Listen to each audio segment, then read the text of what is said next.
Assalamualaikum warahmatullahi wabarakatuh. Shalom, Om Swastiastu. Selamat pagi anak-anak. Apa kabar kalian semua? Semoga kalian, keluarga kalian, dan kita semua dalam kondisi sehat walafiat meskipun dalam masa pandemi ini. Nah, untuk kelas 10, karena kita belum pernah bertemu sebelumnya, Ibu mau memperkenalkan diri Ibu dulu. Nama Ibu, Ibu Rizky Dila Cynthia. Kalian bisa memanggil Ibu dengan Ibu Rizky. Nah, Ibu Rizky di sini mengampu mata pelajaran bahasa Indonesia. Jadi selama kelas 10 kalian akan bertemu dengan Ibu Rizky. Jadi jangan pernah bosan ya. Nah, selama masa pandemi ini kita kan tidak bisa bertatap muka secara langsung di dalam kelas ataupun di sekolahan. Jadi Ibu akan mencoba sebisa Ibu memberikan materi, memberikan bahan ajar, memberikan media pembelajarannya yang bisa atau yang dapat kalian pahami dan menyesuaikan dalam kondisi seperti ini sehingga dapat kita pelajari semuanya. Nah, di kelas 10 semester 1 ini kita akan mempelajari 4 materi. Yang pertama adalah materi teks laporan hasil observasi atau bisa kita sebut atau kita singkat dengan teks LHO. Yang kedua itu adalah teks eksposisi. Yang ketiga adalah teks anekdot dan yang terakhir adalah hikayat. Nah, masing-masing akan kita pelajari semuanya. Tetapi untuk video kali ini kita akan mempelajari dulu tentang teks LHO. Nah, sebelumnya di pertemuan kedua, Ibu telah memberikan PowerPoint yang sudah kalian salin ke dalam catatan kalian yang bentuknya akan semenarik mungkin sehingga kalian membacanya pun tidak akan pernah bosan. Coba kalian perhatikan pengertian teks laporan hasil observasi. Pengertian teks laporan hasil observasi sendiri apa sih artinya? Coba dibaca. Oh iya, jadi teks laporan hasil observasi itu sendiri adalah teks yang menjelaskan atau menjabarkan sesuatu hasil pengamatan kalian secara langsung di lapangan atau di kondisinya untuk memperoleh informasi tentang kondisi, tentang tingkah laku, tentang manfaat atau sebagainya dari objek yang kalian teliti. Nah, ciri-cirinya sendiri ada berapa? Ibu sambil melihat laptop ya, Nak ya. Nah, ada berapa ciri-cirinya? Ada 7. Oke, yang pertama, bersifat objektif, global, dan universal. Yang kedua, objek yang akan dibicarakan atau dibahas adalah objek tunggal. Jadi, kalian tidak boleh meneliti atau mengamati objeknya double-double. Kalian harus mengamatinya satu objek saja agar terfokus. Yang ketiga, ditulis secara lengkap dan sempurna. Kenapa? Karena kan teks LHO ini ada strukturnya masing-masing. Nah, jadi kalian harus menuliskannya berdasarkan strukturnya secara lengkap. Yang keempat, ditulis berdasarkan fakta sesuai dengan pengamatan yang telah dilakukan. Yang kelima, informasi teks merupakan hasil penelitian terkini yang sudah terbukti kebenarannya. Jadi kalian menelitinya tidak boleh meneliti di masa lampau dan belum terbukti kebenarannya, lalu kalian buat laporan. Nah, yang keenam, tidak mengandung prasangka, dugaan atau pemihakan yang menyimpang. Karena tadi sudah terbukti kebenarannya, jadi tidak boleh mengandung sebuah prasangka, sebuah dugaan. Dan yang terakhir, saling berkaitan dengan hubungan berjenjang antara kelas dan subkelas yang terdapat di dalamnya. Lalu, informasi yang di slide selanjutnya ada informasi yang terdapat dalam teks laporan hasil observasi. Nah, dalam teks LHO itu memiliki atau harus ditemui adanya sebuah fakta. Ibu yakin kalian itu tahu artinya fakta. Ada fakta dan ada opini. Kalau fakta yang jelas-jelas benar-benar terjadi. Di slide selanjutnya itu ada langkah-langkah meringkas teks laporan hasil observasi. Ada berapa, Nak, langkahnya, Nak? Ada 3. Iya, benar, ada 3. Yang pertama, kalian harus pahami dulu isi teksnya. Yang kedua, baru kalian temukan dulu ide-idenya. Dan yang ketiga, baru kalian kembangkan ide-ide itu dengan bahasa kalian sendiri. Itu kalau kalian mau meringkas teks laporan hasil observasi. Lalu selanjutnya ada struktur dan kaidah teks LHO. Kita bahas dulu strukturnya. Struktur teks LHO itu ada 4. Apa saja? Yang pertama ada definisi umum. Yang kedua deskripsi ada deskripsi bagian. Yang ketiga baru ada deskripsi manfaat, dan yang terakhir ada penutup atau simpulan. Kita bahas yang pertama, ada definisi umum. Nah, sebuah pernyataan umum itu harus berisi definisi umum. Yang tentang objek, pernyataan umum itu berisi definisi umum tentang objek yang kalian teliti. Nah, pernyataan umum itu biasanya disajikan dengan kalimat definisi. Apa sih kalimat definisi? Nah, kita akan bahas kalimat definisi dan kalimat deskripsi ya, Nak ya. Biasanya kalian akan menyamakan arti definisi dan deskripsi, padahal artinya berbeda. Definisi itu biasanya diawali dengan kalimat adalah, ialah, yaitu, merupakan, terus yakni. Nah, itu jadi contohnya, paus adalah hewan mamalia yang memiliki keistimewaan. Nah, itu, paus adalah hewan mamalia yang memiliki keistimewaan. Terus pokoknya diawali dengan adalah, ialah, merupakan, yaitu, yakni ya. Lalu yang selanjutnya ada definisi deskripsi bagian. Nah, deskripsi bagian ini yang baik disajikan mengikuti urutan pengklasifikasiannya. Kalau tadi di deskripsi definisi umum itu menggunakan kalimat definisi, kalau di deskripsi bagian itu menggunakan kalimat deskripsi. Beda ya, Nak ya, sangat berbeda kalimat definisi dengan kalimat deskripsi.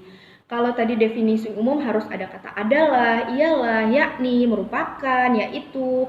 Tapi kalau di deskripsi bagian harus ada pendeskripsian. Nah, ini bukan adalah, bukan yaitu, bukan. Tetapi contoh kalimatnya, langsung kita ke contoh kalimatnya. Saya hari ini bertemu dengan seorang pria tampan, berkulit putih, berkemeja biru, dan memakai sepatu hitam. Jadi ada 4 pengklasifikasian, ada 4 penjabaran. Tapi tidak ada kata adalah, tapi tidak ada kata ialah, merupakan, dan lain sebagainya.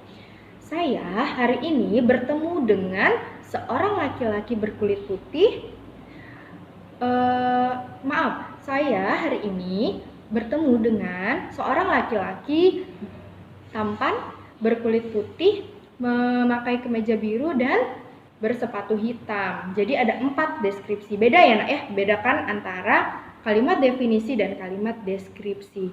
Lalu ada deskripsi manfaat.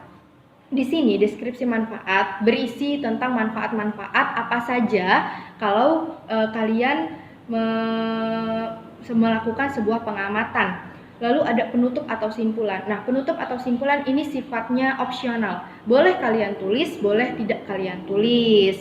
Selanjutnya ada kaidah teks laporan hasil observasi. Ada berapa kaidahnya? Ada 4. Yang pertama, kata verba dan kata nomina. Harus ada kata verba dan ada kata nomina. Apa sih kata verba dan nomina? Sudah pernah dengar belum sebelumnya? Oke, kata verba adalah kata kerja dan kata nomina adalah kata benda. Kata kerja contohnya makan, minum, berjalan, itu kata kerja. Tapi kalau kata benda apa? Pulpen, buku, itu adalah kata benda. Lalu yang kedua ada kalimat definisi dan kalimat deskripsi. Tadi yang sudah Ibu jelaskan ya, kalimat definisi adalah kalimat yang diawali dengan adalah, ialah, yakni, yaitu, merupakan. Tapi kalau kalimat deskripsi, dia menjabarkan apa yang dia lihat, apa yang dia rasakan gitu ya. Lalu ada kalimat simpleks dan kalimat kompleks. Nah, baru dengar kalimat simpleks dan kompleks? Oke, kalimat simpleks dan kompleks itu nama lainnya adalah kalimat tunggal dan kalimat majemuk. Kalimat tunggal itu sama dengan kalimat simpleks. Jadi kalimat tunggal adalah atau kalimat simpleks adalah kalimat yang memiliki pola subjek, predikat, objek, subjek, predikat, keterangan, atau subjek, predikat, objek, dan keterangan. Contohnya, Ibu sedang membaca buku. Ibu sedang membaca buku. Subjek, predikat, keterangan. Nah, kalimat kompleks adalah kalimat majemuk. Nah, kalimat majemuk itu adalah gabungan dari kalimat tunggal. Bisa 2 kalimat tunggal, bisa 3 kalimat tunggal, bergantung dengan kalimatnya. Terus, yang keempat ada afiksasi. Afiksasi itu adalah kata imbuhan. Di dalam bahasa Indonesia itu ada kata dasar dan ada kata imbuhan. Kata dasar contohnya apa? Makan, itu kata dasar. Kalau kata imbuhan apa? Memakan, dimakan, itu kata imbuhan atau yang biasa disebut dengan afiksasi. Dalam bahasa Indonesia, afiksasi itu dibagi jadi 4. Ada apa? Yang pertama ada prefiks, yang kedua ada infiks, yang ketiga ada sufiks, dan yang terakhir ada konfiks. Apa sih Bu? Kok banyak banget? Nah, Ibu akan jelaskan. Yang pertama ada prefiks. Prefiks itu adalah awalan. Contohnya kata imbuhan awalan me, awalan di, awalan ke, awalan pe, awalan ter, dan lain sebagainya. Contohnya memakan. Itu adalah contoh dari prefiks, awalan memakan. Lalu ada namanya infiks. Infiks itu adalah sisipan di tengah. Jadi antara satu kata dia diselipkan di tengahnya. Contohnya dari kata getar. Dari kata getar menjadi gemetar. Jadi ada sisipan e dan m. E dan m. Getar menjadi gemetar. Dari kata tunjuk. Tunjuk jadi telunjuk. Nah, itu ada imbuhan l. E dan l ya. Lalu selanjutnya ada sufiks. Sufiks ini akhiran. An, ada akhiran i, ada akhirannya. Contohnya apa? Dari kata dasar makan jadi makanan. Terus dari kata dasar banyak ya Nak ya contohnya sufiks itu atau akhiran, dan yang terakhir ada konfiks. Kalau tadi kalau infiks itu sisipan atau di tengah, nah kalau konfiks itu ada awalan dan akhiran. Jadi ada dua imbuhan, awalan dan akhiran. Contohnya apa? Kean. Dari kata dasar adil menjadi keadilan. Itu adalah contoh dari konfiks atau awalan dan akhiran. Nah, selanjutnya Nak, ada langkah-langkah dalam menyusun teks LHO. Itu di slide terakhir ya, langkah-langkah menyusun teks LHO ada berapa langkah-langkahnya? Ada 7 juga. Yang pertama, kalian tentukan dulu topik masalah yang akan kalian amati atau kalian teliti. Yang kedua, kalian rencanakan cara menyelesaikan masalahnya. Dan yang ketiga, lakukan pengamatan sesuai dengan masalah yang kalian temukan tadi. Dan yang keempat, kalian teliti ulang hasil pengamatan kalian, di cross check lagi hasil pengamatannya. Dan yang kelima, buat kerangka laporan hasil observasinya.